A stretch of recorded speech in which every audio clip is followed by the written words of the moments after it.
Welcome to another episode of Raw and Real. Another episode of Raw and Real with TJ and Jay. We want to thank everybody for the prayers and stuff this past week. I was texting Dad earlier when I was in here doing some research, and we were just kind of chatting and telling him how busy and crazy this week has been. It's not bad. It's been.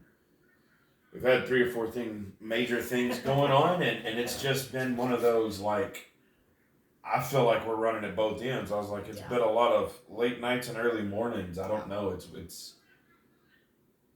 It's crazy how busy you are when you're not trying to be busy. Like, you're trying to work for yourself and you're trying to build your own career or whatever, but like you work more and harder than you did working for somebody else, it seems like. It's okay. What's up? Yes. So, anyway. Yeah, it's been a busy, weird, unusual week. Yeah. We're not normally normal people anyways. No, normal is not a word we It's definitely been use. out of our normal. That's a great way to put it. It's out of our normal. Exactly. So, yeah, it's been a good week though. I mean, I would think it's been good. It's just... I think it's weird for me because, like, we had 3 trips to Lubbock, and that's not normally our thing. Yeah, that's true. And for those of you, it's just a town. It's our bigger town north of us, where you basically have to go to do anything on any grander scale, like shopping wise or grocery wise, or like we have little dollar stores here and grocery store here and things like that. But it's kind of like for the essentials and the necessities. But like if you do anything other than that, it has to go down in Lubbock. Yeah. Like retail, whatever. So. Yeah.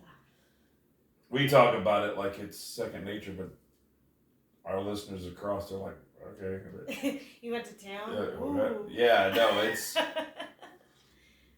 That was one of the things that was weird to me when we were on the road, especially when we got north of, I would say, Nebraska.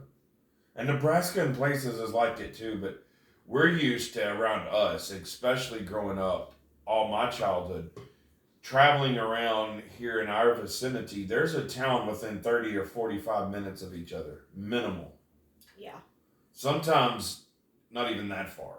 Yeah. Like where we are, for example, it's about 35, right at 40 minutes to Lamesa. It's about 30 minutes to Lubbock. It's about 30 minutes to Post. It's about, you know what I mean? Like, I mean, the other way. Yeah, and like Dallas is 4 hours away, Dallas, Texas. There is, we have to go to Post, and then from Post to Snyder, which is another hour. And then by that time, you're basically hitting Interstate 20. And then Interstate 20, I mean, it's just one town after another all the way to Dallas. Right. Well, when we were traveling, going to some of those bigger towns, like when we were in transit heading up to Casper, Wyoming, there was times I got worried. I got panicked. We were going to run out of gas before we hit another gas station. Because, like, when we had hit a town, I'm like, well, I got just under half a tank. There's no sense in stopping. Like, we're trying to make time and get there. And they got to pushing it by the time we hit the next one. And I was like, are we going to make it or am I going to be walking? Yeah, there was, well, I'll just tell the story about how I almost ran us out of gas in Kansas because I didn't know.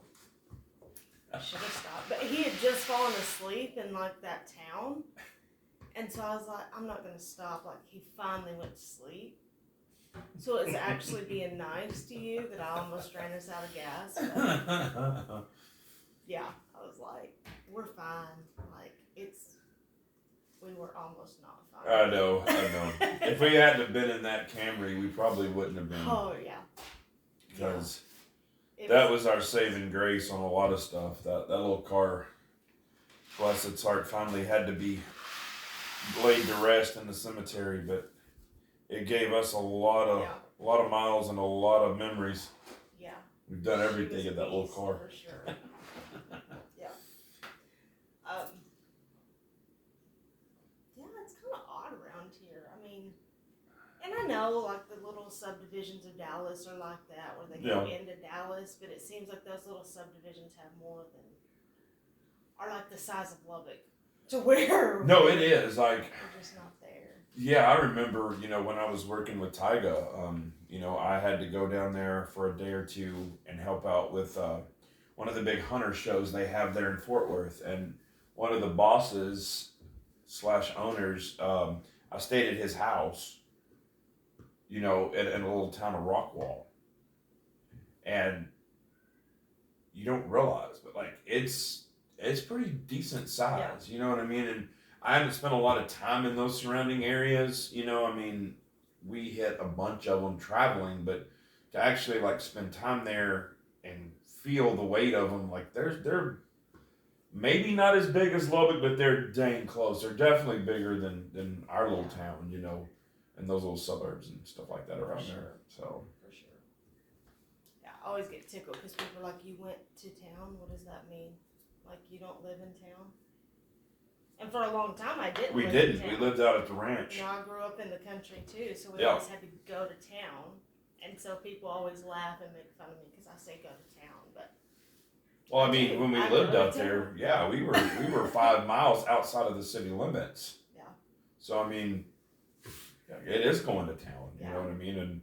And then where we were right there, you're still about 26 miles out of Lubbock, the closest bigger grocery store, which they've got multiple stores. But anyway, So what you been studying this week? this week has been a conglomeration of leadership. It's been a conglomeration of discernment, and it's been a conglomeration with sound doctrine is where I've been. It's always been crucial to me. God gave me kind of a mission statement, I would say, when I left ministry school, and that mission statement was Galatians 1,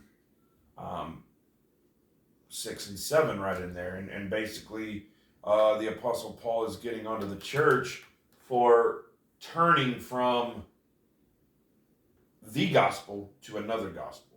And then he goes on to say, but it's not that you've changed or jumped ship.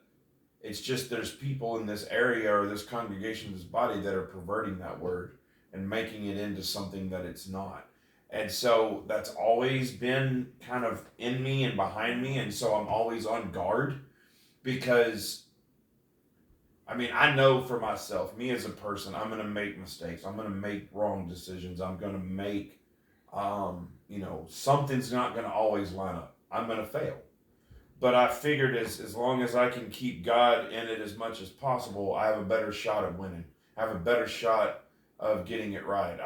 I'm less likely to screw it up. You know what I mean? And so for me, that's always been something I run hardcore and I hold everything to. Yeah.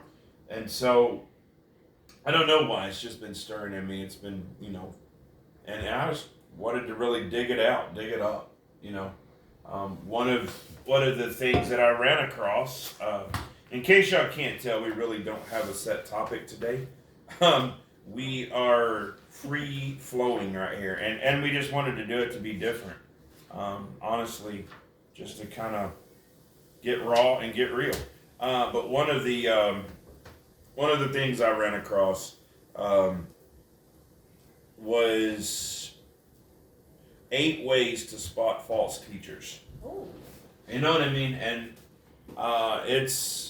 I haven't finished. I just started what you would call, I guess, my prelim, my backbone to the investigation, so to speak. But no, it's been pretty good. It really has. It's kind of gotten deeper than I would have thought.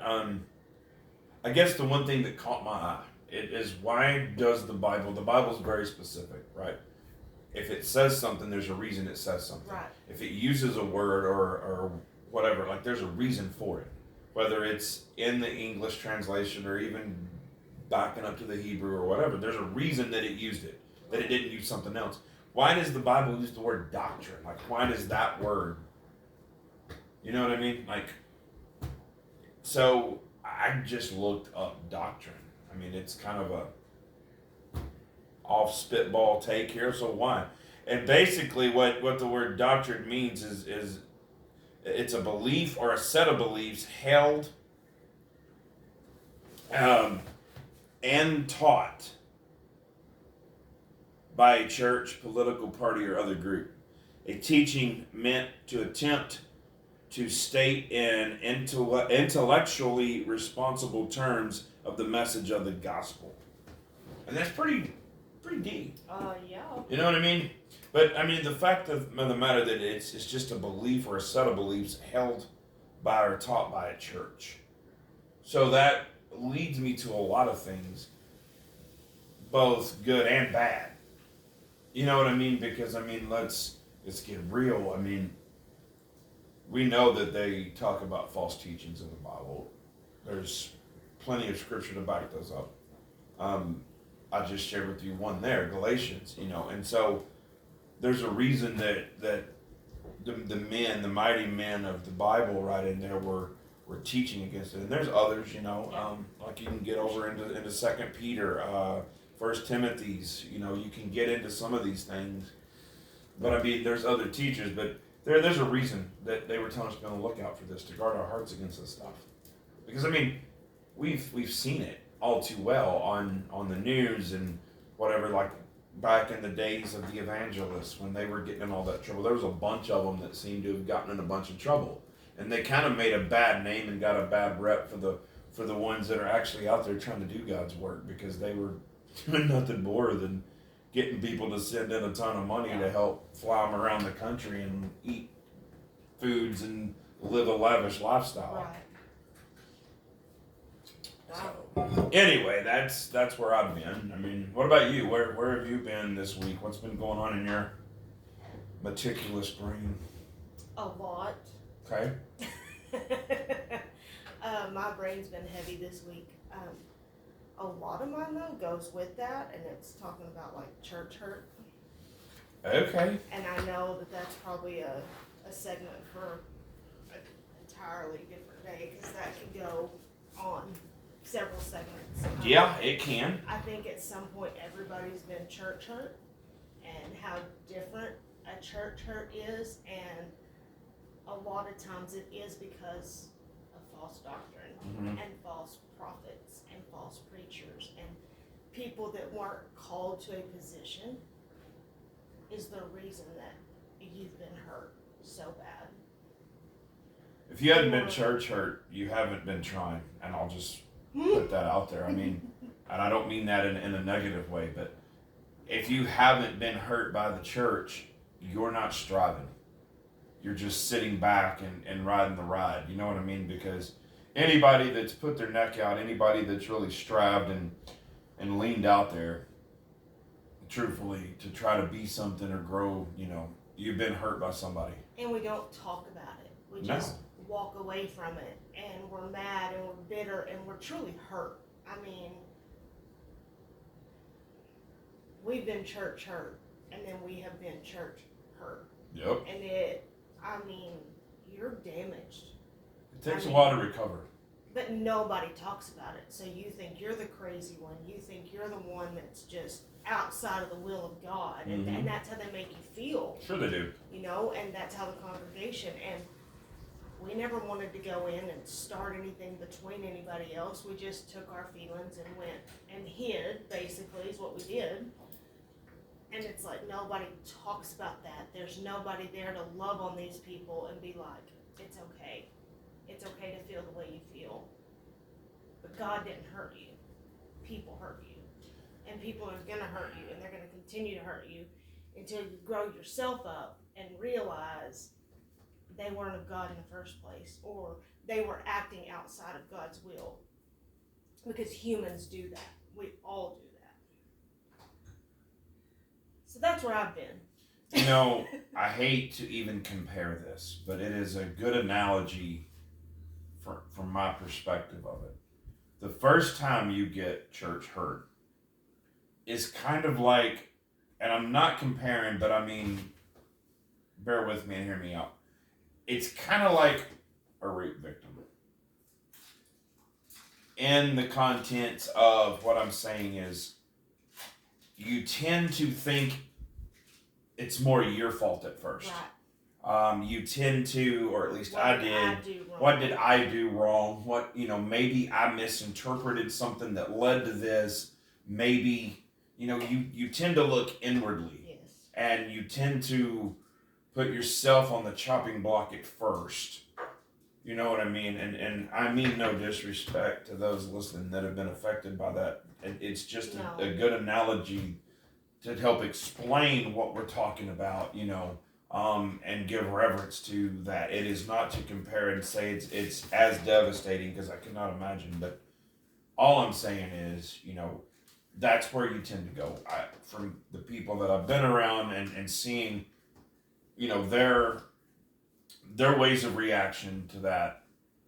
It was very similar when we got hurt to that. We were more blaming ourselves. We were more focused in on us, and maybe we could have done something different to prevent this.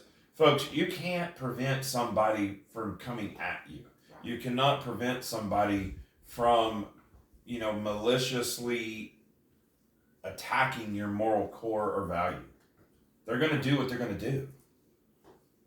The only thing that you have control over is how you react to it, how you handle it, what you let in, what you let take root. And the more word you have in you, the better, in my opinion, you can deal with those. Because there is specific instructions all throughout the Bible on how to act, how to be, how to feel, how to think, what to let in, what to cast out, things like that. You know what I mean? I believe it was John David the other day on a podcast. I don't know what podcast he was on. I hit it by accident on a reel. But most of y'all remember him on the show Duck Dynasty. He's Corey's cousin, Johnny D, they call him. But he said, the Bible is a playbook. And it's really cool to think about it that way. It's not a rule book, it's a playbook, he said. And that's powerful, especially to those like us men that understand, the importance of playbooks in football and things like that. Because, it is a strategy. It's a strategic weaponry in our arsenal. And if we don't understand our weapons, then how are we going to use them?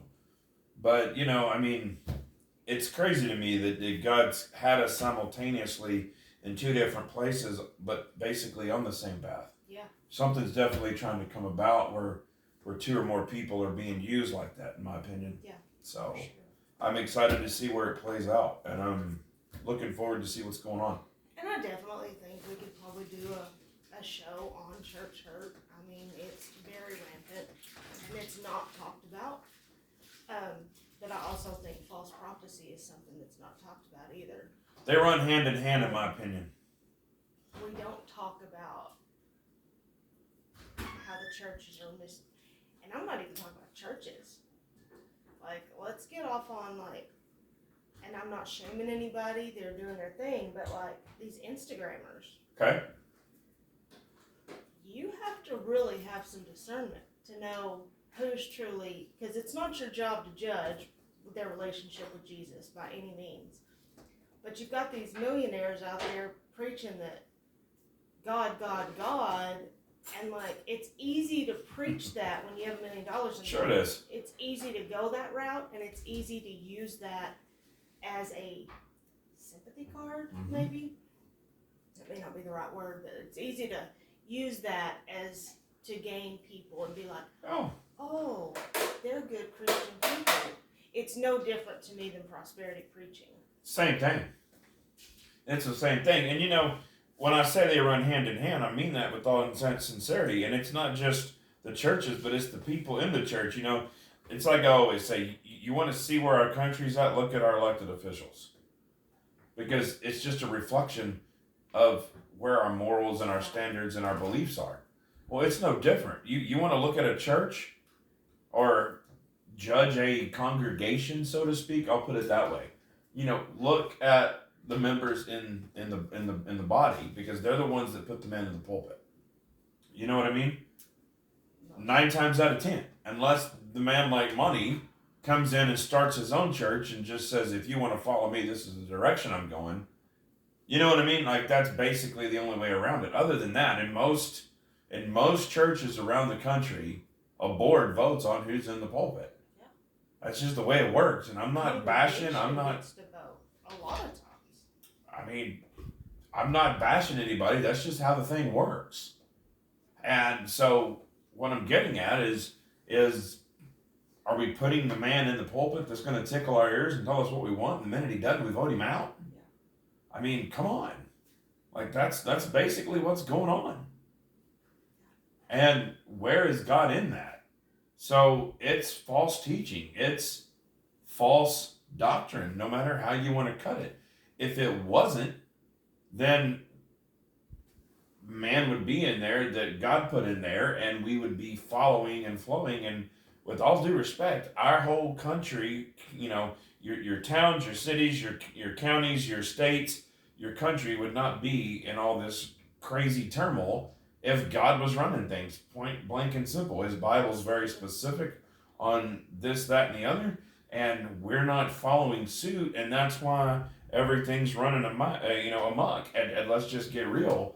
I mean, we know that in the end times that we're going to be caught up to meet with Jesus, and then, it's going to have hell on earth for a few years, and they're going to get to run around and do what they want to do until he returns for the last time and puts everything to bed for good. Yeah. So you can't stop it from happening because I've read the book. I know what it says. I know what is coming. So we can't stop it, but the most we can do, our mission on this earth, for the time being, is to convert as much people, to tell as many as we can about the saving knowledge, of Jesus Christ, and try to convert as much that aren't believers into believers as we can. For sure. So, for sure. Yeah, it's crazy to see what job is ahead of us, but we have to try. I mean, we have to try. And like you're talking about, your influencers, this world is slowly morphing into something that is becoming uncontrollable. And I'm not putting them down because they are trying to make a living. And whatever, however, that's between them and God. I'm not here to judge. But all I'm saying is, with the influencers and with the things going on, I mean, we are slowly. In fact, I blogged about that, or I'm fixing to upload all that here in a little bit, but that word skepticism kept coming to mind, and so I was beginning to research it out, and we're not skeptic of the right things in the right places. We're skeptic of the wrong things. And that's what I was writing about to bring attention to. And where we're placing our belief system, where we're placing our morality, our integrity in this world is incorrect. And the right things are not being held accountable. What are you idling? Or idolizing? Idolizing. I knew that wasn't right as soon as it came out. Look, I can't even talk. See, you're infecting me. You can't even make Cars idle. People idolize. Can't even make fun of I can't. I'm failing. What are we idolizing? Are we idolizing these ladies that are out there making $1 million or have made millions of dollars? Are we out there idolizing, these? It feels like everybody's idolizing the money aspect of things. Yeah, it has become a creature of great Because habit. I can't afford what she has, so now I'm in depressed mode, and it goes into a whole, it just sends you in a whole tailspin spiral. And so you lose your focus on Jesus and what your calling is and what you're being told to do because you're being influenced by these ladies on social media, and they've sucked you in, and you feel like you have to have the best, newest, hottest item out. And all you're doing is lining their pockets, and then you get these gossip snark sites, and that's all they're doing is talking crap about each other. But they're the ones lining these ladies' pockets. It's a vicious cycle, and it doesn't make sense to me. Well, and maybe I was in that cycle, I think, is why. Now that I'm out of it, I'm getting a lot of insight to that. Well, maybe after the break, we can have you dig into that a little bit. So we'll be right back with Raw and Real with TJ and Jen. What are we gonna title this one? A little bit of everything. Random thoughts. How about that? Random thoughts. Our kids are cooking, and so it's Oh, yeah. a distraction. And I'm not trying to be, but Cool. and they all know how to cook. They all know, but Yeah. like I hear something blow over, and I'm like, Well, we don't have the most perfect setup here. We're not in a studio and all this mess. We're in our office, and so our office is right off the kitchen right here, right off the rooms, and so and it's big open spacing. It's not like we have privacy, but we're doing the best we can here. It's funny. And we are back with Raw and Real. We were laughing with our people watching us live here or whatever, because our kids are in here cooking as we're doing this, and we were explaining, that we're just in our office here, which is attached to the kitchen, so we have lots of distractions. Their life doesn't stop because we're on here. No, so absolutely we've had to deal not. with different things today. So you said that you had some different insight to this because you had taken a break from social media and got out of the bubble, so to speak. And I mean, what kind of insight are you talking about? I mean, it's no secret. I have an addictive personality. Okay. So it's like once I start something, like I get invested, and so it's like I would legit watch people every single day. Okay. And granted, I didn't always buy from them. I did for a while. I was like, oh, I have to have that. I have to have that, and oh, that's cute. And I've always had my own style, so I would just buy pieces here and there and tweak them to me. So I've never been like, I have to have that exact look, because nobody's looks ever fit me exactly. But it's like, you have to be in shape, you have to work out, it goes beyond showing clothes. It's just this whole lifestyle that they're portraying. And they're going on all these business trips and they're doing this, and you just feel so behind in your life because we've had businesses. We have multiple businesses. They haven't been $1 million businesses. And so you're like, what am I doing wrong? And so everything that they do is just a highlight reel. Mm-hmm. And I think so many people lose focus that is just a highlight reel. They're only showing you what they want you to see. They're not showing you the nitty-gritty behind the scenes, that they just had a fight with their husband, or they've been yelling at their kids all morning because their kids won't clean their room. Or so you see just this highlight reel, and you start to think, my life's in shambles. My life's not good enough. My life's not perfect. Okay. So then you go down this dark, almost a depression spiral. Okay. And I've seen it manifest in different people, different ways, but a lot of time it manifests as this depression, like I'm not good enough, I'm not worthy enough, I'm not. And so you lose complete focus and sight on what God's called you to do, because you're not out there making millions of dollars, thousands of dollars even. And so it's like all about this money trail, and if I just do what she's doing, I can make this kind of money. God didn't call you to do that. Well, I mean, that's a good point. What did God call us to do? What did God, I think each of us have a different calling and a different purpose, but it's also one and the same. Right. There's certain codes that we're to hold each other accountable to live by, to operate under. But there's little personal codes that are out there that we can do that nobody else can. And, you had a great point, and I put this in my blog. We were discussing a business adventure. Okay? A business venture, not adventure, excuse me. One and the same. They are an adventure. But anyway, we were discussing a business venture, and you said God is your business partner, not against you or something to that. But the basis of it was we were business partners. And I've never really put it that way before. I've never really looked at it that way before. And so, that was an eye-opening thing, and it kind of changed my perspective on a lot of other areas, so to speak, because he is my business partner. He's not against me. He's here to help me and everybody else out there. And so That's why I was encouraging people this morning, to go check out our blogs and stuff, because we really get personal and we really get out there, and you have a lot of amazing insight to things that I've never thought about. And I think that's why it's important to, gain as much knowledge as you can, good or bad. Be careful when you're gaining, knowledge, because you don't want to get sucked into the wrong stuff.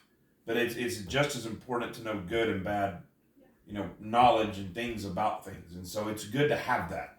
But what I'm getting at is he is our business partner. We need to be able to build a relationship with him. We need to be able to have a side by side, mano y mano kind of thing with him, to where we know that he has our back, and if we'll just rely on and depend on him, he'll guide us through every area in our life. But we don't do that in the world. We get what we want to get and we run with it. We tend to discard or discredit what doesn't appeal to us. And I think that's the problem, not only with, so to speak, influencers, but anybody influential in this world. We don't have enough knowledge behind it. We don't have enough understanding. I bet that you could go out there and ask 50% of the voters why they voted the way they did. And I would be shocked if 25% of them didn't vote that way or vote for this person just because he lined up with their belief system. Then they may not know anything about this candidate. Right. But he was in their party, so they voted for them, period. Right. And I know that's a big fact because they were griping about that on some highlight reels that I caught wind of from The View the other day. And some of the things that they were talking about on there.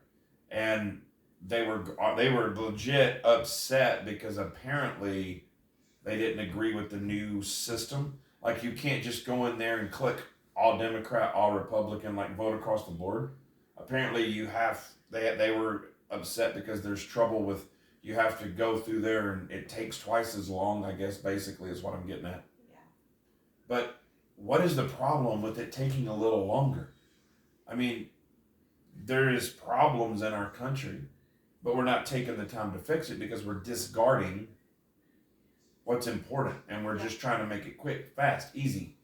And then we're griping because a Democrat's in office. We're griping because there's a Republican in office. Like, we're divided. We are truly a country divided by more than just hairline morals. These are big underlying issues. Yeah. But we're not taking the time to fix it. We just want to take the time to gripe about it. Right. It's easier. And so, my question is, when are we going to stand up and start being part of the solution instead of just being part of the problem? Right. When are we going to stand up and have an opinion, but have it in a, controlled environment to try to reach some kind of morality back in this country, one way or another? When people quit idolizing money. Exactly. I mean, the Tower of Babel. That's what the whole story is about.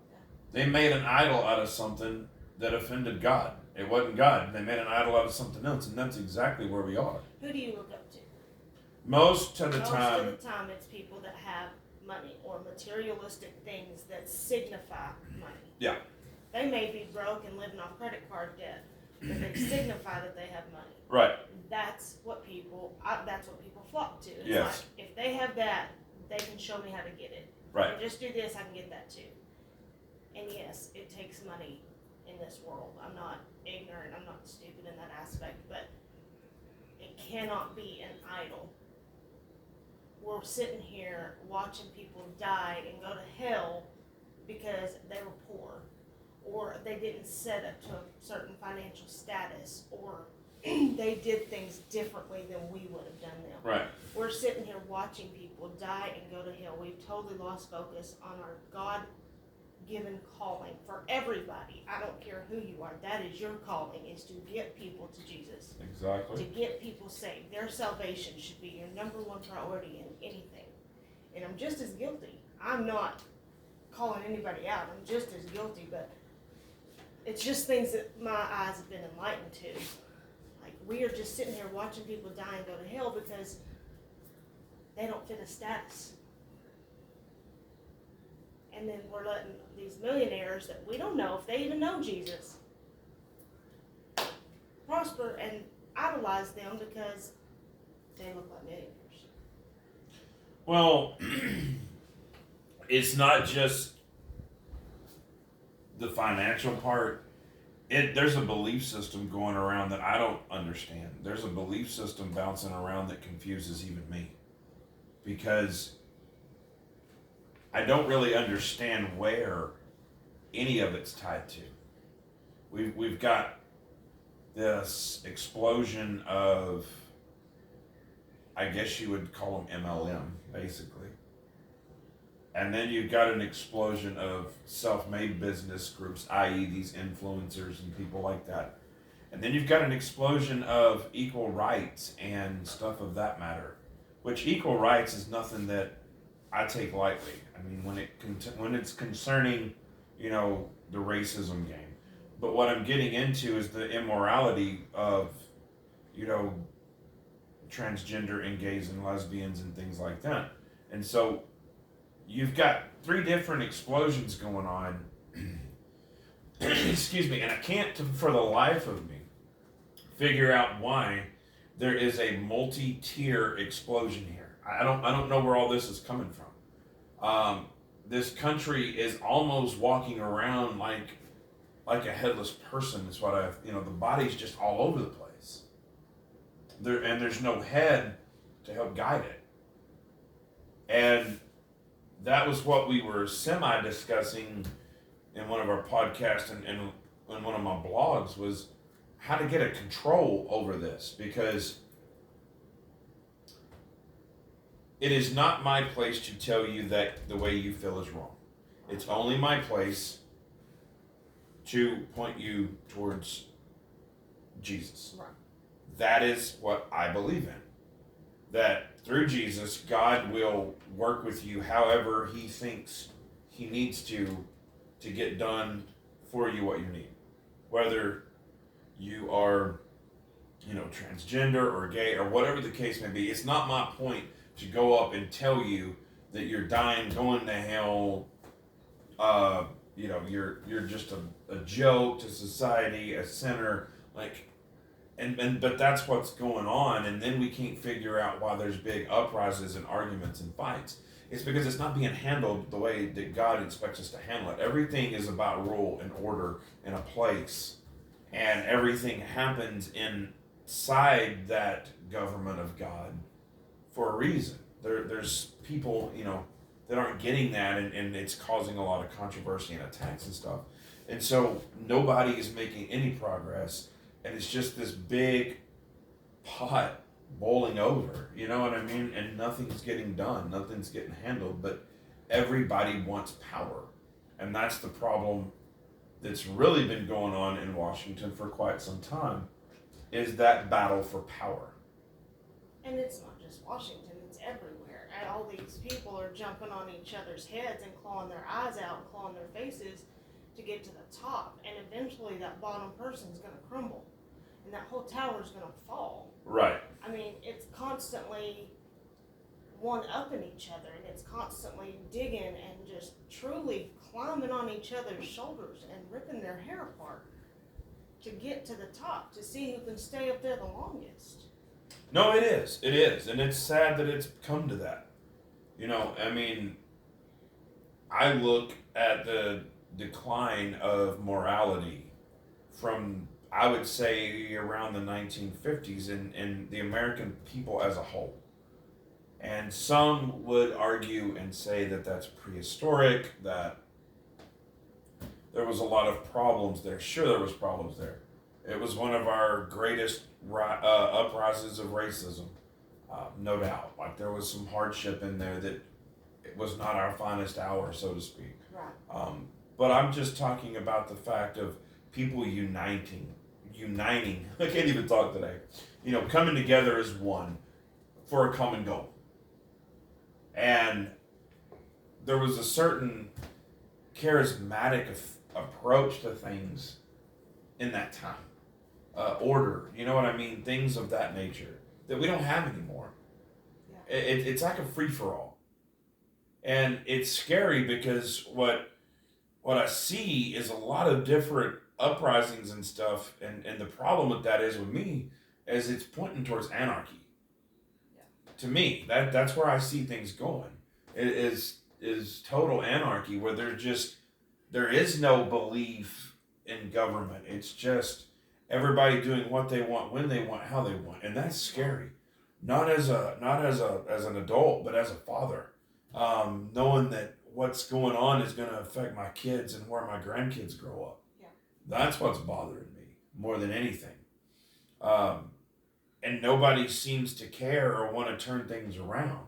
And it's like the government there for a while I felt like was just trying to keep a lid on things and keep the stuff on the inside from running out onto the stove.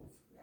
But now, the last couple of years, presidencies, whatever, and I'm talking red and blue, I can't even figure out what they're doing. I don't really know what the agenda is. I really don't. It seemed like there's not really any major direction in what to go to fix this as a whole, as a nation. You know what I mean? And so it's concerning to me. Yeah. Well, only piece of advice that I can give to that, and it's been encouraging to me, is like none of this is a surprise to God. He is not surprised at all by who's in office. Nope. He is not surprised at all. He's not sitting back laughing, watching us panic. Like, he's not surprised. Right. And his word is specific that they were built for such a time as this. Very true. And our kids and our grandkids will be built and made for that time. Like, we've shifted, we've adjusted. Times have changed so drastically just from when we were kids to what we let our kids do. We were made for such a time as this, and he made us for this. He made us, even though it doesn't make sense to us, and we see, history and why we came here. He's not at all surprised or shocked. And we were made for this time. We were made for what we're going through. We were made to be resilient. We were made to be tough. We were made to be strong. We were made to be that voice of reason.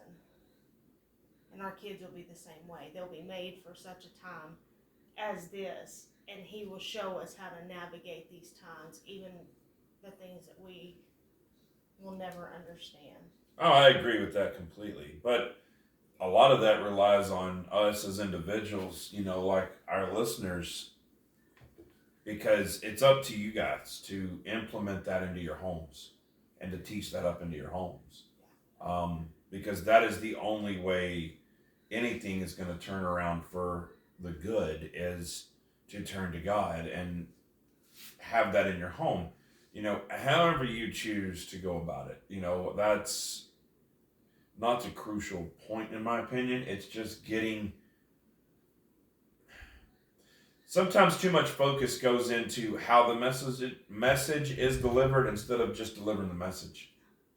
And if you deliver the message, everything else will line out for itself the way it's supposed to, is what I'm getting at. Yes.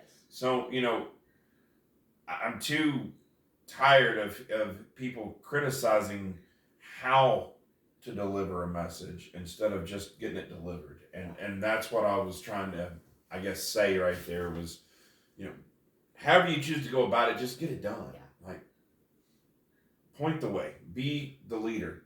Wives, if it has to be you, like, I know many wives that have had to be the spiritual leader for the time being because the man didn't want to, and whatever the case may be. And so it's just time that we start doing everything we can in our power to change things on the home front, rather than depending on who we're putting on in office, or our school teachers, or our pastors. Like, it's not their job. It's got to start in the home.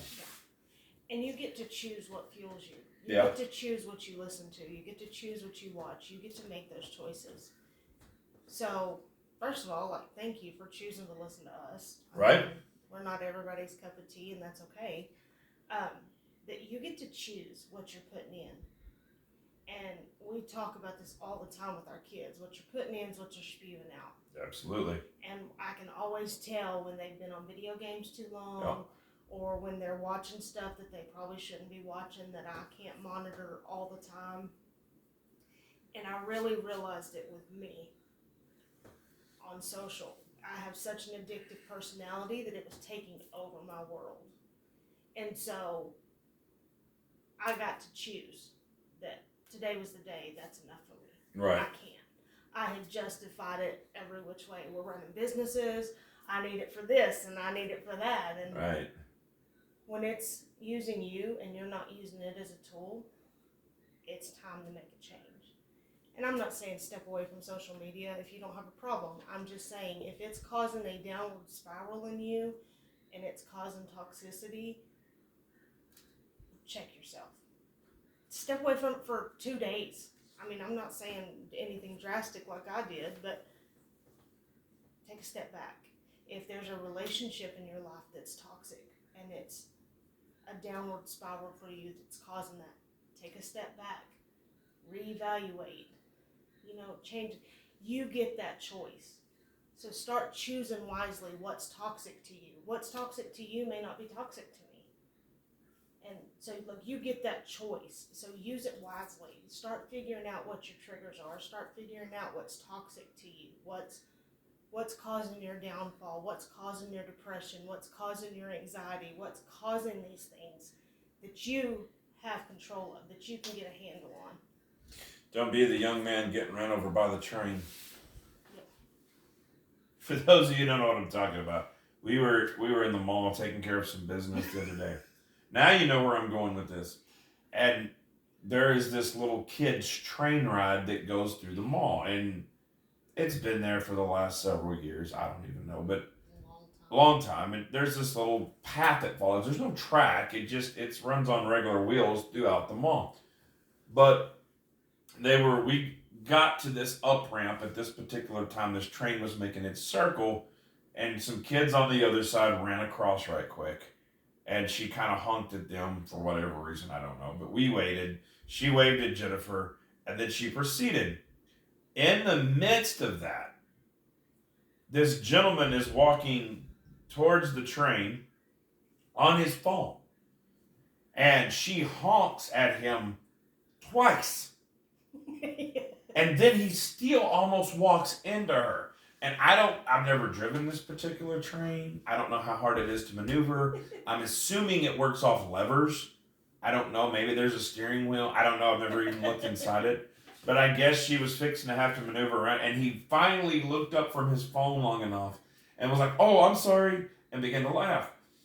My point is, we don't pay attention. We get so enthralled into a show or a text or whatever we're into that we will literally get ran over by a train. It is mind-blowing to me. That was eye-opening for me because that's how I get on social media. I start, and I don't hear my kids. I don't hear the TV. We can be watching a show, and I'd be, we've watched a lot of movies and shows, and I'd be on my phone just scrolling. Well, apparently I'm more into scrolling than I am the TV, and I don't hear anything. I don't see anything. And I got tickled. That was eye-opening for me because I was like, oh my gosh. Well, last night we were watching a show, and you were reading something. I don't know what you were reading in bed. And anyway, you look up, and it's been 2 episodes later, and you're like, didn't take her long to come back to the White House. And I was like, 2 episodes ago, they went and offered her a job. You don't remember that? Oh, I guess not. And so, that, you know what I mean? And so... Yeah. No, I was reading a blog. Yeah. Actually, last night. So, yeah, I do. I get in tune. And it's funny because, reading a book, I have to have the radio or the TV on in the background. Or I can't just read a book. But... And I'm complete opposite. I have to have quiet. Don't hear it. I guess it's my ADD because, if there's a show going on and I'm in here studying... the other night, I was in here writing. I was writing out my blog. And a few times I had to back up and go back and read what I had written because the boys were in there doing dishes and they were doing their little bicker, whatever they had going on. And my brain got focused on paying attention to what was going on in case I needed to jump in rather than hear. And I guess it all worked out because I didn't fix anything. But see, and I was in my office doing my stuff, and I could not focus because I didn't have my radio on. Wow. I didn't have anything on the TV. And so, like, I couldn't focus at all. And I was just like, okay, I don't know why I'm sitting here. This is worthless. Wow.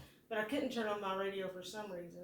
I think because Braylee was in there with me. Oh, I got you. And I didn't want to, I don't Distract. know. Yeah, but I was like, I got nowhere. Nowhere. Oh, gosh. So. Well, we're going to take our last break and we'll be right back with Raw and Real with TJ and Jen.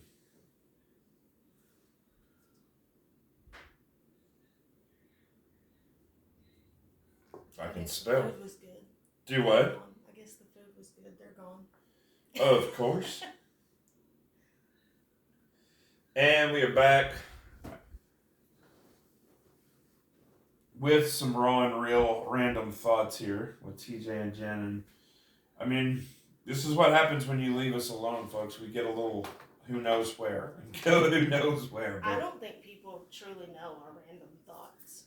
we joke about it all the time about doing a show called Random Thoughts, but I mean, some of our road trips get pretty funny, you know, because like we just kind of go all kinds of places when we're on the road. Yeah, and we'll hit you out of nowhere. A lot of times, yeah. Like I got blindsided yesterday. We'd stopped in for a snack at a little bakery, and 4 or 5 hours since we talked about this topic, and you came out of nowhere asking or justifying a specific statement, and I was like, what are you talking about? I'm sitting here enjoying a cannoli, like, for real? You know what I mean? Yeah. And then you were like, oh yeah, I kind of did, didn't I? Because I was like, did I just Holy Spirit you? Because I Yeah. wasn't trying, and you were like, what? We're eating a What? cupcake. I'm like, what? Even the kids were like, what? It happens. It all happens, the time. Like, it really should be random thoughts, because we can get off on some rabbit trails, too. We normally do. I feel like that's exactly what If y'all we are did still today. listening and y'all are still here, y'all probably are like, that's not rocket science. We knew that. Yeah. But I don't know, we wanted to mix it up and break it up and just not have a specific topic today, and I enjoyed it. It's just kind of a brain dump, and I may have to go back and listen to this. I normally don't listen. I hate hearing myself talk or my voice. I know. But I may have to even go back and just make sure that this thing even flows. I don't know, it may be all over the place, but Y'all are just getting it. it'll be what God wants it to be. But on a lighter note, on a less intense and tuned discussion, what's on your agenda for this coming next week? Oh. Well, we're going to be in Clayton on Sunday. Yeah, we will be. We'll be in Clayton on Sunday. In Clayton on Sunday, preaching there. So excited to see them. They're always a good group to see. I don't know. I don't have next week planned yet. Well, like I know we've got my grandmother's 90th birthday party on the following Saturday. Yeah. So 8 days from now. So that's been a plan in progress for weeks now. For sure. But yeah, that. But other than that, I don't know. I've got a lot of stuff stirring. Got a lot of things going on in my mind. But I don't know. Well, I mean, we're working on I don't want to say clothing line, but it's more along the lines of a apparel type situation. We're working on that. We're trying to get some last minute stuff figured out with that, to launch some stuff like that, inspirational stuff. So that's been a big iron in the fire that we've been trying to Yes. finalize, and Braylee's been designing a lot behind the scenes with that, working with that stuff. And we've been seeking out some direction and stuff on, I don't want to say like conferences because it's not really a conference, but it's not really, Don't you say the word seminar? yeah, I it's hate not that word. either. I do too, and that's why I think we haven't launched all of that yet. But I mean, we've got some stuff coming up with that in the form of get-togethers. I don't know what you call it. I mean, That's what y'all can send in this week.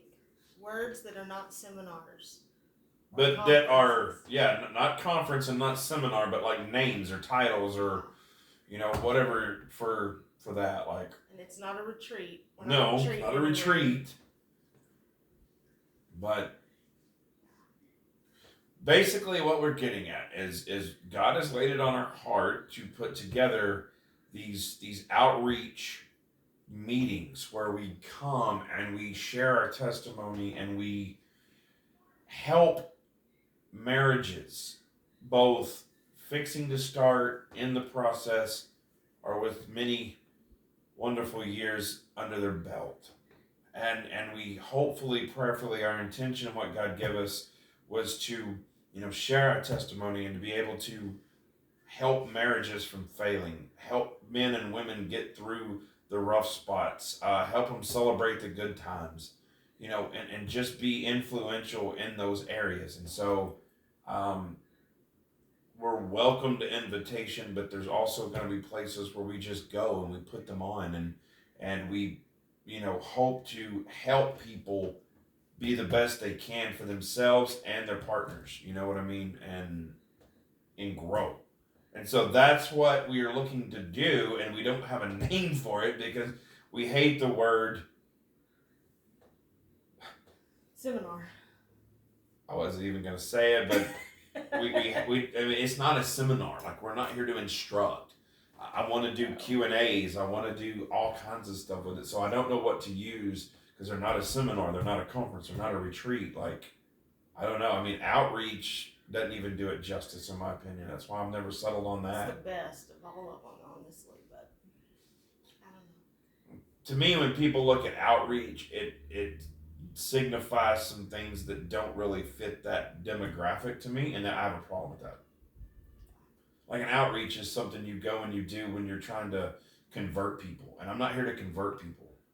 Like, if conversion to Jesus happens through this, like, say they don't know God and they come trying to find help because one of them has an addiction or one of them's dealing with immorality.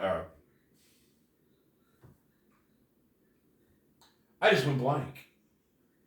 Infidelity? Thank you. I don't know why I was fixed to say immorality, infidelity, or something to that effect. If they find conversion through that, then praise God, that was a bonus.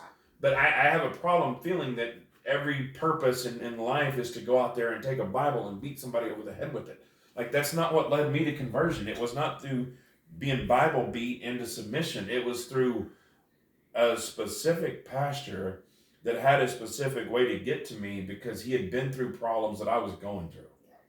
And I was like, look at where he is now. Not financially, not through status, not through anything like that, but he was truly genuinely at peace. You could see it in his eyes. And that's what I was after, was that peace and that joy and that understanding, and so that's what led me to want to try to ride things out his way. And so that's why I think we're reaching out and asking for, give some ideas, give us, email us, QuintyMinistries@gmail.com. Email them, private message them to us through Facebook, Instagram. I don't know, like something. We need some direction, some good titles. Yeah. So see, I didn't know we were going there, so I do have a busy week next week with all that going on. I'm always there. I am always hand to plow. I am always got 4 or 5 irons in the fire and trying to keep them going. I mean, that's just the way my brain works. I'm not a sit still. Vacations are hard for me. unless I know the kids are covered, the animals are covered, like the cattle and the horses, they're tended to. Everything's squared away at the office. Yeah, then I can go relax.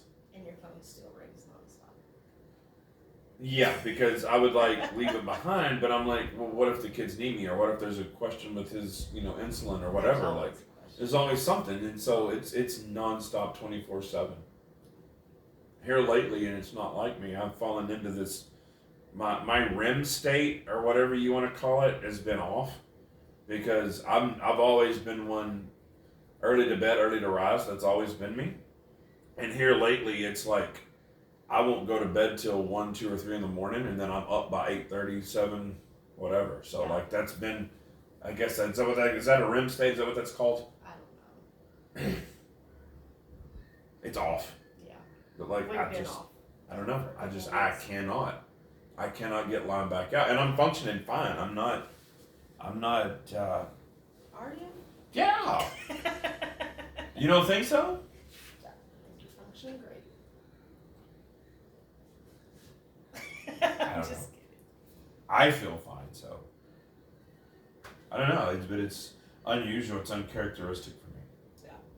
Been in definitely a season of shift and a season of change, and it's not all bad change. Like normally change is bad and it's hard, but this season of change has been different. I have never been against change, and because to me, change means growth. If something's changing, it's growing. It may not be growing the way you want it to. It may not be growing, in the direction you want it to, but it's growing. And I cannot view growth as a bad thing. It's like exactly what I was talking about with our country. It's a change, and I'm not saying it's a bad change, because it's growing. And it may not be growing the way I want it to grow, but change isn't bad. We have to change, we have to evolve. But it's in how we handle that change it's important and imperative. I think too, we've always gone through a circumstantial change. Mm-hmm. Like more times than once. This has to change due to circumstances. Yeah. And this change has been more of a spiritual growth. Definitely. All hands on deck, like a true spiritual growth change. Not just I'm sorry, I won't do that again, and here we go back down the same path. A couple weeks later, like this has been a true inward change, and I think that's different too, because normally when you change circumstantially, everybody sees it. Yeah. And this has been a change for me and you that not everybody's getting to witness, and not everybody's getting to come along with us on. Correct. And so it's been a lot of weeding out, a lot of these people weren't meant to go on this journey with you, and not people pleasing like we've always done. We've always been people pleasers and keep everybody happy. Yeah. And that's been huge this time. Like, you don't get to go. My peace is more important than absolutely protection. Yeah. I think that's why this change has been so different for us. Excuse me. No, it has, and it's been more than I expected it to be, because most of the time our transitional circumstantial changes are semi-quick, and this one's taken a little bit longer than I expected it to take, and just about when I think we're on the path of figuring it out, we hit yeah, or what do they call those things on a railroad track that they use them to switch tracks? There's some name for them, I can't remember off the top of my head, but they actually activate them, and what it does is it causes this part of the track to transition, and so you think you're going, and it is a curve, but anyway, that's what it's been for us. Like, we get to rolling things out, and then, the conductor switches tracks on us, and here we go, and so it's been a lot, and it's been more of a spiritual, mental battle than I think what we were prepared for. We're having to kind of adapt on the fly, more or less, which is not bad. I mean, it's teaching us some things for sure, but I don't know. But so I didn't ask what was going on with you next week to tell you you're wrong, and that's what it's kind of seeming like. It's like, nope, you're wrong. This is what we're doing. That was not my intentions at all. I was just curious. I just knew it was there, but I didn't know when we were ready to release any of that. So I don't know that we're releasing anything. I'm just saying, like, that's what we're working on. We're working on some stuff that's gonna hopefully be life changing for people. And I know that sounds kind of big headed, but it's not. It's truly, excuse me, it's truly something that I believe in and influential. yeah, there's just been a lot going on behind the scenes, and I think that's kind of what we've been asked. Like, are y'all okay? And yes, we are good. We're just kind of overloaded, maybe. There's just a lot going on, and it's not all bad. It's not all good. I mean, that would be stupid to say that. I mean, we still struggle with things. We still fight things. We still fight ourselves. We Absolutely. still, you know, have those everyday struggles, but for the most part, it's all good. Yeah, no, it is. It is. It's just part of things. Yeah. Just life stuff. I mean, kids aren't perfect every day. We're not perfect every day, you know. I mean, we've grown a lot and we're better, but we just have off days, and those happen. Well, that's what cracks me up with social media. I mean, people are on there and they either give you all good thumbs up or it's bash beat and you know, it blows my mind. There's never just real. Have you ever noticed that? Yeah. There's never just real. Like a lot of hunters I follow. It's only ever posted if they do something good. They don't post about the mistakes or the failures. It's I either tagged out or I didn't. Some people will get on there and they just rant and rave about people that are in their circle, and they go off on them and they tell them what a piece of crap they are, or it's look how well we're doing. You know, it's not you're not going to see on there that they just had a knockdown drag out with their kid 5 minutes before they went on there to show you what they're going to show you. You know what I mean? Right. So it's a circus on there. And I think that was one of the main reasons we just wanted to get on here and always be as raw and real as we can. Look, this is what we're dealing with. This is what we're going through. Here's our testimony. You know. And let you know, look, you're not alone. You don't have to live up to these highlight reels. You don't have to, you know, live up to the status quo. Like, just go and do what you're being told to do, what's on your heart, what you're being led. And you're going to miss that mark. Yeah. And that's okay. There's room to start over. There's room to realize this isn't it. This is not what I wanted to do. And that's okay. I don't think that's enough okay that I was going for something and I realized that wasn't it. And it's okay. That's not failure. That's self-realization that wasn't it. And it's portrayed so much as failure, and it's not failure. It's just like, I missed the mark. That wasn't where I wanted to go, or I got there and that's not at all what I thought it was going to be. I don't want to do this anymore, Yeah. or I feel God's calling me a different direction. Like, that is okay. You're not alone in that aspect. You need some more insight to that. Go read Fortitude by Dan Crenshaw. That's one of the major hitting points. I'm not saying it's all what it's about, but he does touch on that quite a bit in that book. And I think it's been out a couple of 3 years, and I was late to the game on it, but retired Navy SEAL, now U.S. Congressman, and awesome book. Go check it out. You can get it at Barnes & Noble's, Amazon, I think about anywhere now. Fortitude is the name of that one, but that helped change my perspective on a lot of things, because I was always looking at myself as a failure instead of we just altered course. Yeah. You know, we just went around the bend. You thought it was a straightaway, but it's not. It's a winding road. Like, we're good. There's more than one way to get to where you're going. Yep. And There's always more than one way to get to your just because destination. Jessica Faye does it one way and Sally Jane does it another way doesn't mean that either one of them is wrong. And you're probably not going to do it like either one of them did it. Right. So just go and do what you're being told to do, and quit looking at the highlight reels of everybody. Run your race. Yeah. Run your race. That's it. That's it. Was there anything else you want to dump on these poor people that are being tortured by our If you're voices. still here, I don't know how. Oh man, I love these. They're fun, and I guess it was one of my big things I wanted to get accomplished was having a podcast, and here we are. Yeah. We're working on it, building on it, growing on it. Just doing the thing. I guess. Yeah. Well, awesome. Well, as always, if y'all need anything, please, you know how to reach out to us. Absolutely. Text, email. We'll have all the links to our stuff. Like you can reach out to us through our website, Quinte Ministries or Quinte Enterprises. Excuse me, is what our website's under. Email us at quinteministries@gmail.com. And what else? What else am I missing? I think that's it, right? I don't have any more contact ways.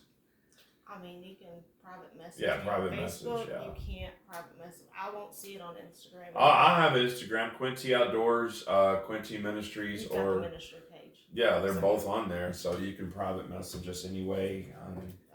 I have the TJ and Jennifer deal on my phone, so I mean, if I ever get anything on there, it notifies me when something comes through. So, And I have the Facebook. and you have the Facebook private So- message, so yeah, just reach out to us and get back with us on titles for that stuff. I'm serious, like always looking for insight on what to call these little things that we're wanting to do. Absolutely.